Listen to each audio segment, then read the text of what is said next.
Hey everyone, happy return to work after July 4th. Today I'm with Daniel Goodstein of the IRPA AI Digital Enterprise Institute. Dan, how are you? Good, Evan. Good to be with you. Good to be with you. We might be among the only two working today, but we're workaholics here. So be it. Um, I followed you on social for years. Great community that you've built, great content and insights. But why don't you introduce yourself to the folks watching? Yeah, thank you. I head up ERPA AI as well as the Digital Enterprise Institute, as you mentioned, which was previously the Outsourcing Institute. So we've been sort of in the business of helping executives with education, networking, and advice for 20 plus years now. We started ERPA AI. Almost 10 years ago now to focus on the software automation space. Today we cover all automation as well as AI and cognitive technologies. We're up to about 130,000 members worldwide. All executives Wonderful. coming to us for help and advice. And so I'm fortunate in the sense I get to spend about half my time speaking to clients about what they're working on and what their challenges are, and the other half of my time meeting providers, service providers, and software companies, and kind of figuring out where they fit into the marketplace.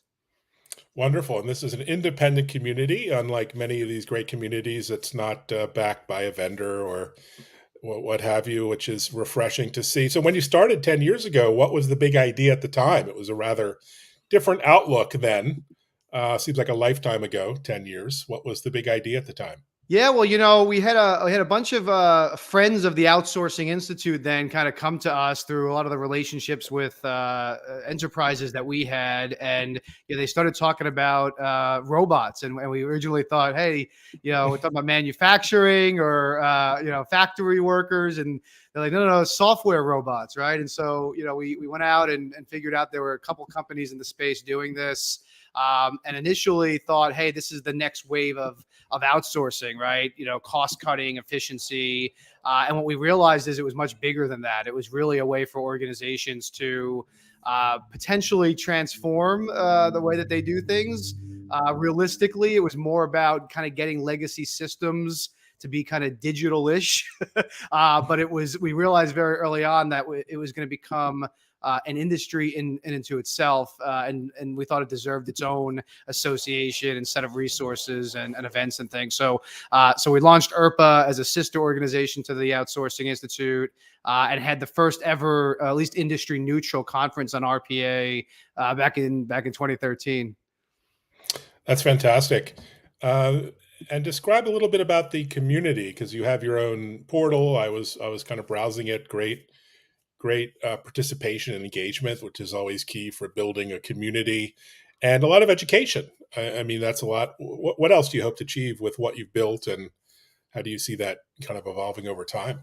Yeah, I mean, historically, it was intended to be a place for executives to kind of get educated and network. Prior to the pandemic, we relied a lot, like a lot of people did, on events. So we had Mm, 3 or 4 kind of industry summits each year in different continents, and we were up to about 15 or 16 chapters throughout North America, Latin America, and Europe. All of which would meet 3, 4, or 5 times a year.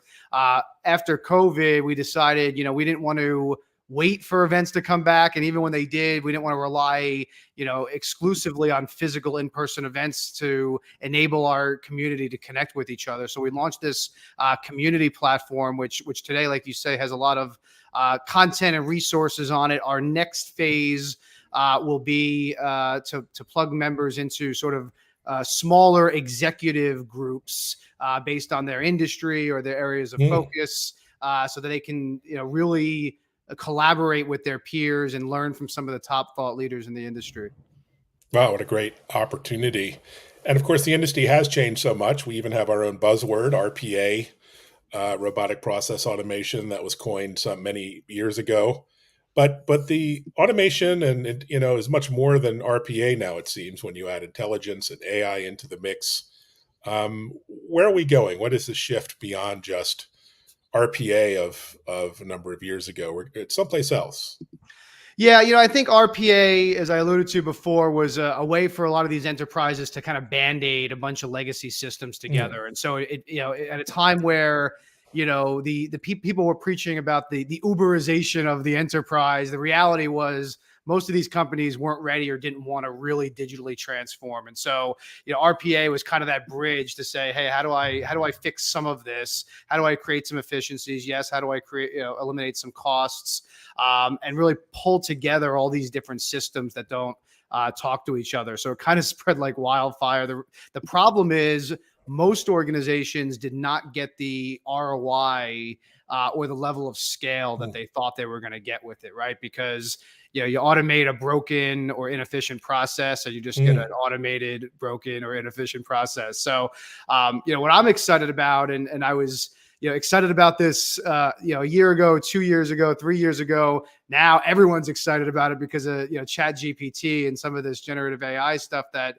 has really democratized access to AI for so many. But even before that, there was these solutions in the marketplace under the category of intelligent automation or hyper automation or whatever term you like, which is really about connecting the intelligence that AI can provide with the automation that RPA can provide to really kind of get things done in a different way. And we realized early on that it was going to be tough to have a conversation about RPA without also talking about AI. When we founded IRPA, it was just IRPA. It was the Institute for Robotic Process Automation. About a year and a half after that, we changed it to IRPA AI because we saw this as really the next wave of what's happening. And it's happening now in a even more accessible way because of some of those large language models and generative AI stuff.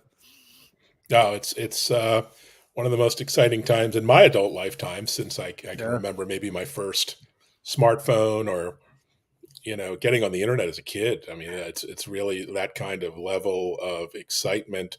What are some of your members telling you or asking you about maybe the industry or where to start, or are they giving you any anecdotes or insights into how they're using some of the generative AI tools or GPT or other things in their business in a practical way?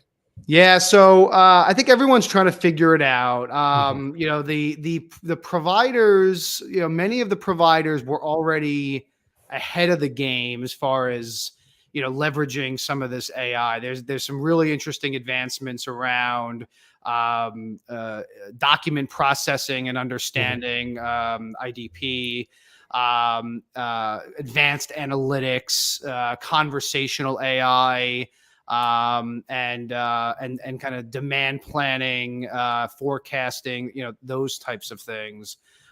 Now, you have this concept, whether it's Chat GPT or others, where it's a lot easier to get information back from a system than it was a couple of years ago. So I think that the providers are looking at ways to, first of all, leverage the hype and the excitement of Chat GPT, but also make their systems a little bit more accessible to the end user than maybe they were before. So you don't need a head of AI or a chief data officer to look at this stuff, but you can make it available through, to use Microsoft's term, a co-pilot, right, for every employee, and really get ongoing value out of something that before was kind of this black box routine. Like you put information into it and you get something out, but nobody really knew what happened in the process.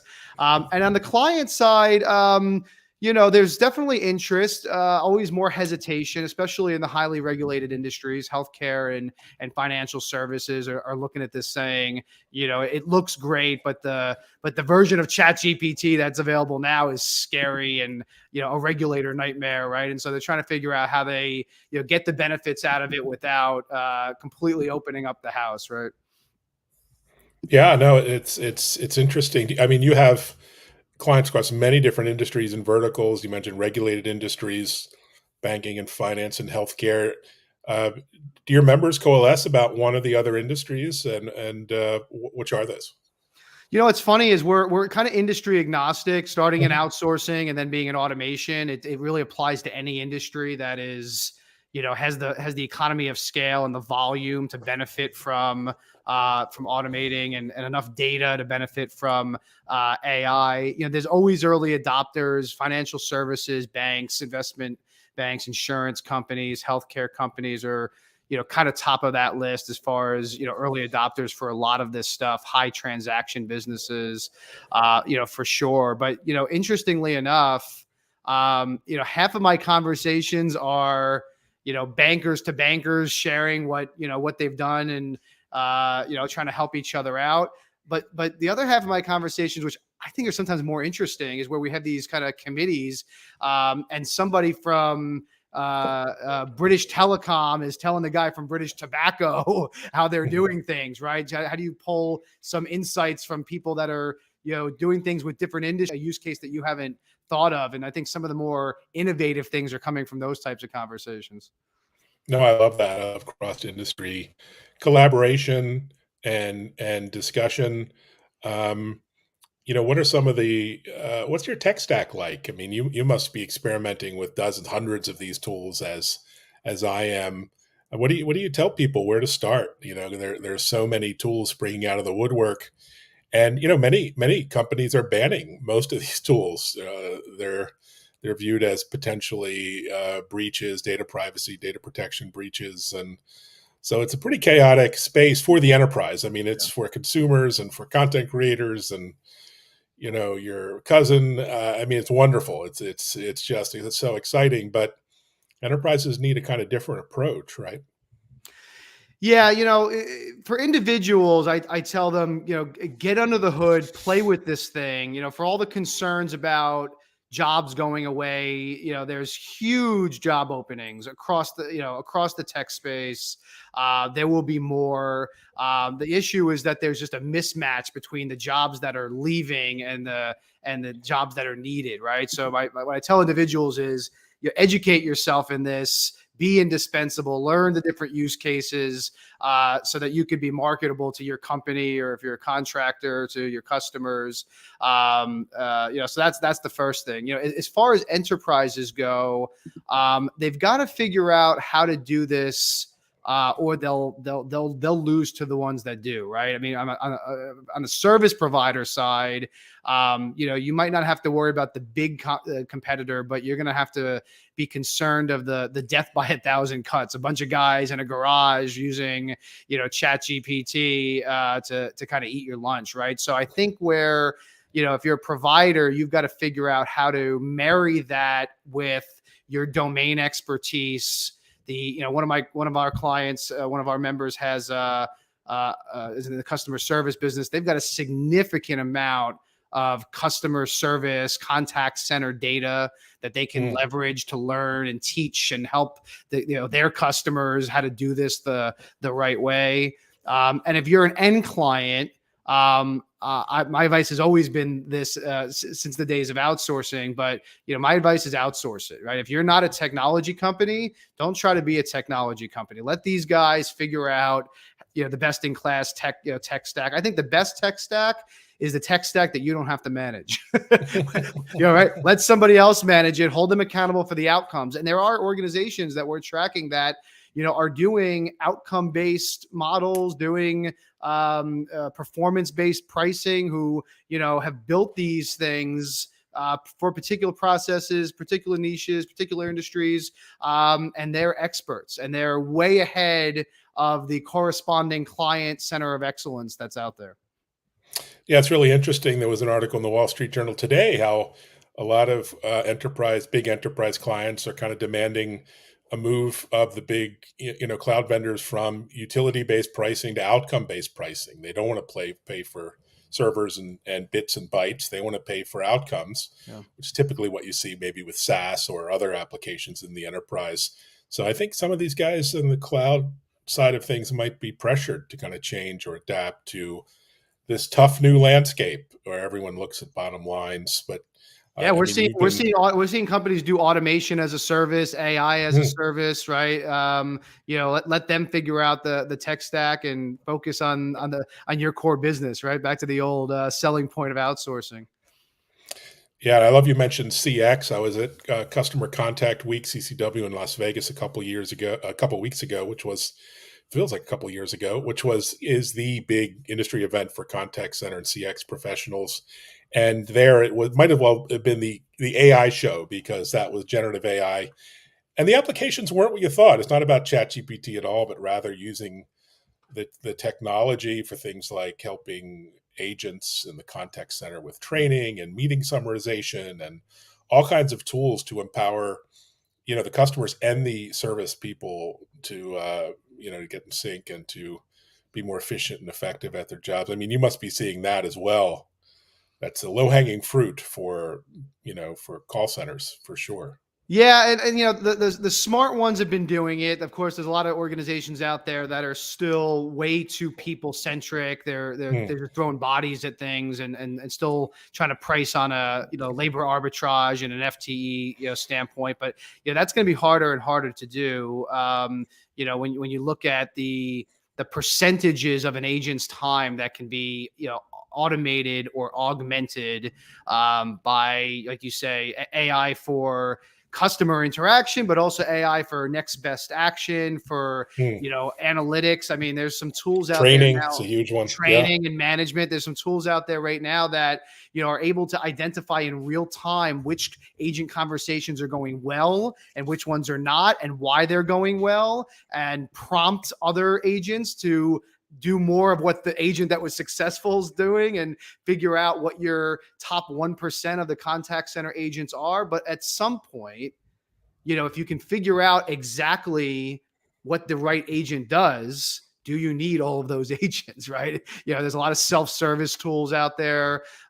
Chat tools are becoming less, decision tree and more intelligent, real conversational AI. So it's exciting. What I'm most excited about in that space, Evan, is the opportunity for contact centers to go beyond customer service and become a source of revenue and a loyalty, right? Because loyalty is under attack, I think, right now, certainly in the US, where people are focused on convenience over everything else, and not necessarily as interested in doing business with a big brand that they've done for 20 years if they can go online and get what they need quicker, better, faster, cheaper, right? So I think those touch points where companies can increase customer loyalty, but also upsell, cross sell, and create additional revenue streams. So it's not just a cost center all the time.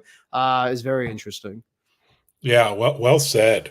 So you have a pretty strong background in sales and marketing, as do I. I've been in sales basically for 30 years, either for myself or my employers. And when I started, it was pretty much sales was about cold calling and voicemails and sending faxes.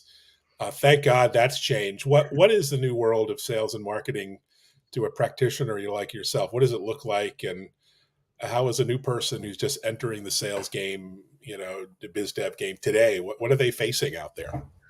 In a lot of ways, it's getting more and more fun, Evan, right? Because the technology is there, and so much of the sales cycle. I mean, the most recent stat I saw was something like 84% or something. 84% of the sales process happens before a sales rep even gets on the Hmm. phone, right? People just are more educated when they get to the conversation. They already know who the the lands through associations like us and other firms, analyst firms and things. They already kind of know what the landscape is, or they think they know what the landscape is when they get into that conversation. And so what happens before you have a sales meeting is as important, if not more important, than what happens in the traditional sales cycle. But I'm a tech guy at heart, so all that tech stack is very interesting. I mentioned conversational AI. There's some really interesting tools out there that mimic human conversation, so you can do Mm. kind of mass personalization. You can do one-on-one personal conversations with prospects until a point where you've qualified yourself or asked a question that it couldn't answer, and then only then does it escalate it to an agent.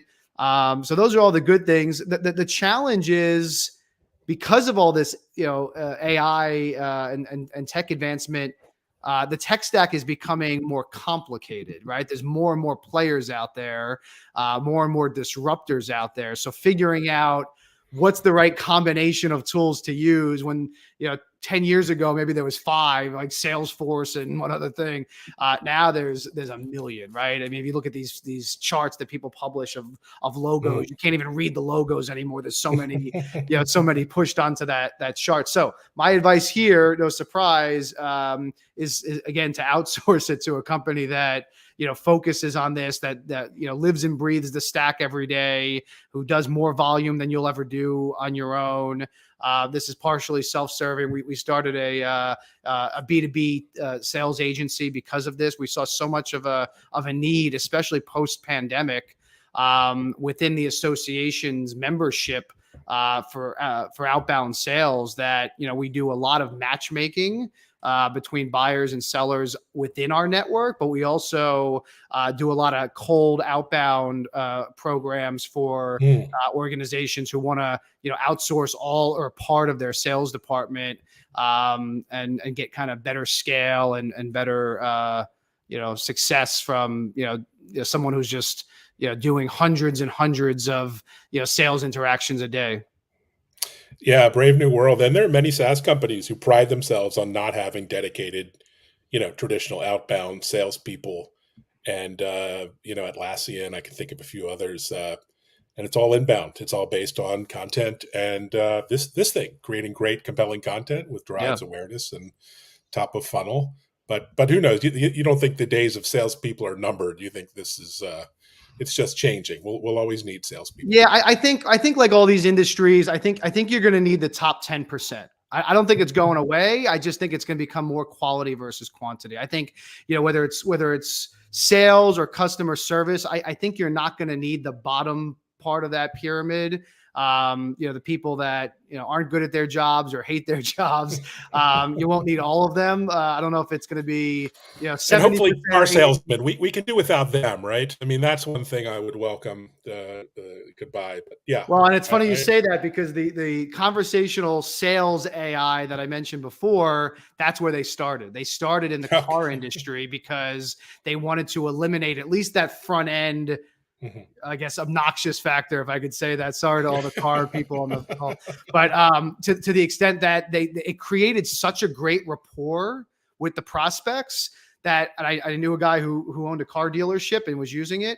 He said it was so good that people would come into the dealership asking to speak to the agent that was not real. It was a robot, and they had to decide whether or not they should tell the guy you were flirting with a robot, and it created a much better experience where the people at the dealership were really just kind of closing the deals, and opposed to doing all the prospecting and the cold call and that time. Turn them into customer service. Help me through the process, facilitate the journey, and get my keys, all these good things that you need help with.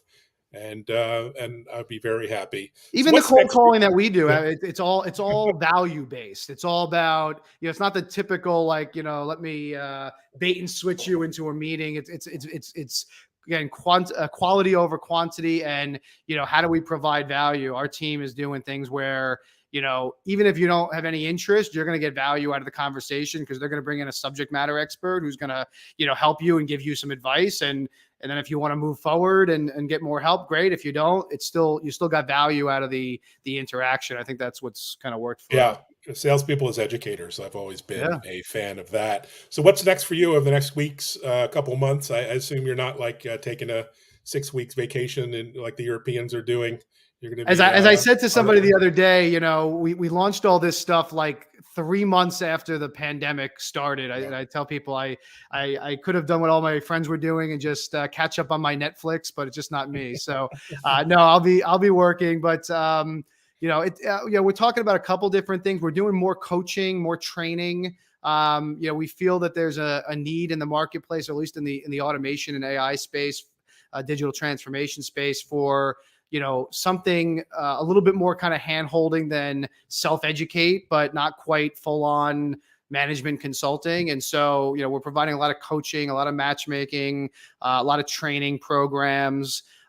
In the coming months, we'll be relaunching our chapters across the globe in a hybrid format.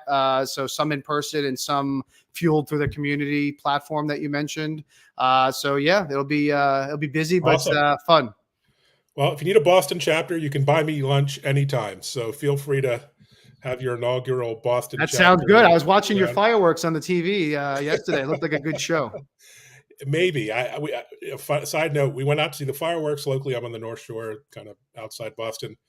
We could hear them, we couldn't see them, so it was very disappointing.